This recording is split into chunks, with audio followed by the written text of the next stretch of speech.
Well, you know, I can use colors, I can use swatches. I want to use character and create some typography. Now, there are other ways of creating type. One would be to find the toolbar over here. Now, I am moving this out into the center so that you can see it. It typically, in the traditional setup for Adobe, it lines up on the side on the left. I kind of like that. And so I will go over here and I will choose the type tool. And I will click. And I'm going to use my initials. I just decided to use my initials for this design. And I typed in a J. Boy, that's really tiny, isn't it? There are a couple of ways of resizing it, so I'll show you those. Here, I'll pull over the character palette. And what I've got is it shows me that this little piece of typography floating in the inside of this page is for Myriad Pro regular, right? And it's at 12 point. Well, I'm going to highlight it by clicking and dragging across it. And then I'm going to change it to 72 point. Well, that's a little bigger, right? Not big enough for me for what I want to try to do with design. I want to make this form bigger. I think Myriad is kind of a nice type, but I think it's kind of plain. I can look, by clicking on the pull out, look, whenever on Adobe menus, they'll have these arrows over on the side. Those are pull outs. So if you click on that, you get a lot, probably maybe more than you need. There maybe someone could make a case for saying there are too many choices in here, and I would have to agree with them. Normally when I run this in a class, I have people with me and I ask them, which one do you want me to go for, you know, and I get all kinds of responses. You might be tempted to pick a novelty font like Phosphate, you know, and I'm going to pick novelty Phosphate Solid. Oh, that's not too bad. I'm going, by the way, now creating my palette of letters. Watch how I do this. I'm moving this around. All I'm doing is I'm using the direct select tool, selection tool it's a V. That's that's the other thing. When you use these tools, if you float over them, you'll notice that a little label springs out of it, and it typically has a letter in parentheses. That letter in parentheses is the quick key for that tool. So when I'm really working, there'll be times when I switch back and forth between, for instance, T is the type tool, V is the selection tool. Command Z. So if you've got a type highlighted and you hit V, you're going to get a V. If I hit V now, it'll turn to that selection tool. If I hit A, it'll get the direct select tool. B for brush. You get the idea. Okay. So I'm going to go back to V for the selection tool, or I could click on the toolbar menu over here and get it. And I can click and drag. Right now I'm holding down the left mouse button, or on a Mac mouse, you're going to be just holding down the button. I'm holding it down.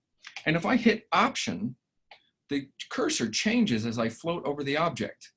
And it's got a black little arrow and a white little arrow. And what that's showing is that I can double this. All right, that's kind of handy. I really want to make this bigger because I just want to be able to see it better. You're going to have to explore these tools to find out where they are. But this thing here, that looks like it's got an arrow and a border with handles on it, little dots, handles, is called the Free Transform tool. I like to use it to keep the proportions on my type exactly correct, which you must do. I hold down Shift while I click and drag on the corner. And I can click and drag to make it as large as I possibly want it to be. Right now, this type is 451.85 points high. When we measure type, we measure it in the point system. That's why it says P over on the side there. And that's nice. I'm going to copy that one, put it over here. And, I didn't do it. I'm going to get the direct select tool, the V, and hold down Option and move it. And now I have another one. I can highlight this by hitting T for type, highlighting it, and now I can change the font face, font family. You know, there's maybe a lot in here. Who knows? Oh, I'll go for Rockwell. That's a little different. That's a J in Rockwell. I don't know. It kind of reminds me too much of the first one. So I'm going to flip around, try to change this up a little bit, see if I can find something that'll be very, very, very different than that. Like I say, maybe a few too many choices here. Ooh, Gaudi old style, bold. I think I'm gonna go for that. Gaudi is one of my favorites. It's got a kind of an interesting flair to it. What you can see what's happening with the typography here. Again, holding down the option and moving it, I get to change it. I mean, I get to copy it.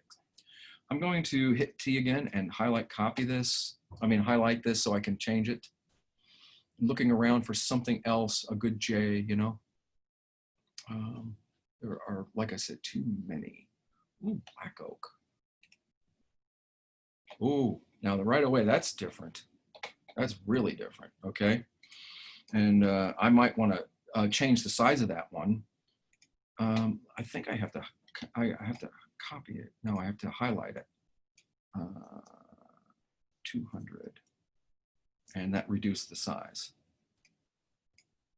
So anyway, this is the one way that I would end up making letters. I think I'm going to choose some safer letter forms and try that. Somebody could make the case for using the same font family through the whole thing. I might agree with that. Ooh, Bodoni. Bodoni old style. I'm choosing bold because I want some bold forms. That is a cool letter. Okay, I'm going to hold on to that idea. And matter of fact, I'm going to stick with Bodoni for a minute. And I'm going to highlight this using the type tool, highlight it, and I'm going to type in P. Oh, you know, there's P, and then there's capital P. By holding down Shift, I get a very different thing here. Let me go back to the J. I'm going to do the same thing, and capital J.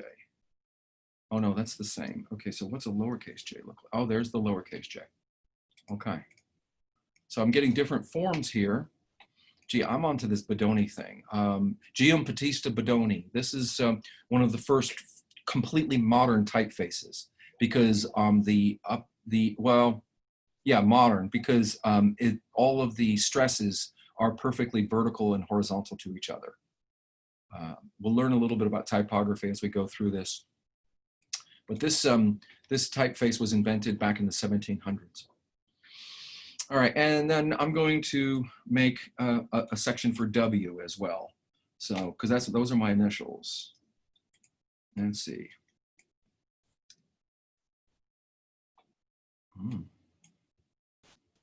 Boy, that W, that tells you that the Wall Street Journal uses something like Bodoni. I get an idea. So how can you turn that into abstract design, right?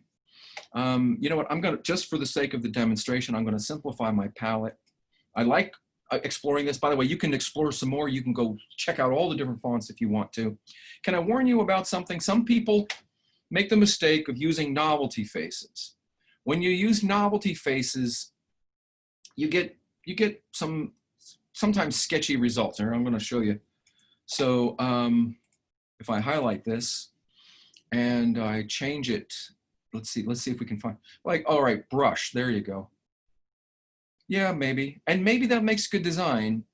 There's a little bit of a thing where, you know, like we've been emphasizing rational geometry. So you might want to choose rather something like Helvetica if you want to get some rational geometry involved, or Futura. Here, let me see if I can find some Futura. Now, you know, some of you will be familiar with the names of these fonts and some of you won't. There is Futura. Futura condensed medium and condensed extra bold. Here, I'll try that. Now there's some geometry for you, okay? Anyway, look, there's a case to be made on the novelty fonts, but then if you want to make good design and you're the one that's doing the original rearranging of all of these forms, you might want to consider using simpler letter forms because they make better geometric abstracts. Okay, I'm going to undo that, get back to my Bodoni because that's my story and I'm sticking to it. Boy, you know what? I'm going to take all of these and copy them, put them over here. And I'm going to take these. I'm going to end up using these later, put them over here. I'm going to select all of these, see if I can change them all at once.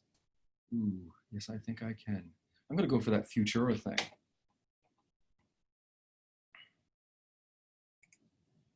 There you go.